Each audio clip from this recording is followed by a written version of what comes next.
Bremmer noted that the Trump administration has actually made progress on the North Korea issue by attempting work with allies and antagonists. The clearest example of international cooperation came earlier this month when the UN Security Council unanimously passed a resolution, albeit watered down, that placed new sanctions on the rogue regime. It's hard for the current US administration to fix it, but that doesn't mean that it's going to be a disaster, Bremmer said.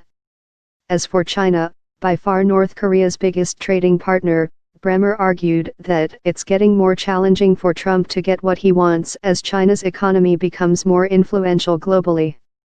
China's getting more powerful by the day, particularly economically, Bremmer said. And the environment for Western multinationals to invest and have a long perspective in China, for some of the most important American companies that we have, is actually getting much more challenging. The US dollar has logged its worst year since 1986, and one factor is the Chinese yuan subverting the dollar's primacy as the currency used to facilitate international trade. For example, this summer Russia began accepting yuan, as opposed to dollars, when selling oil to China. The prospect of the world's largest importers and exporters of oil pricing and trading crude in yuan is a big dollar negative, Carl Weinberg, chief economist at High Frequency Economics, explained to clients. If oil trade moves to yuan, it will mean a potential loss of $800 billion per year in US dollar transactions, and a similar reduction of $800 billion in recycling of petro surpluses into US dollar assets. That is not a pretty picture for either the dollar or US securities in the longer term. Bremmer echoed this view on a geopolitical level, arguing that Chinese money is increasingly trumping US muscle on the world stage.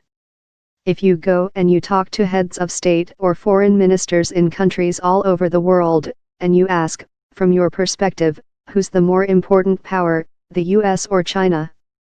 A lot of countries you wouldn't expect are now saying China, Bremmer said.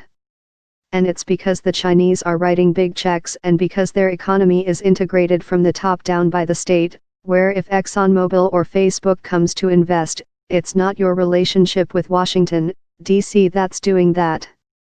And it's hard for the Americans to deal with that. The economic trend along with the Trump factor does not seem to be lost on Beijing.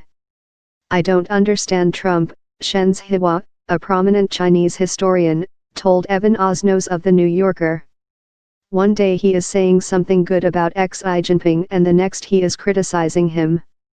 Trump is becoming more and more of a problem. China is becoming more and more stable. The dollar's slide is about way more than Trump, and everyone should take notice.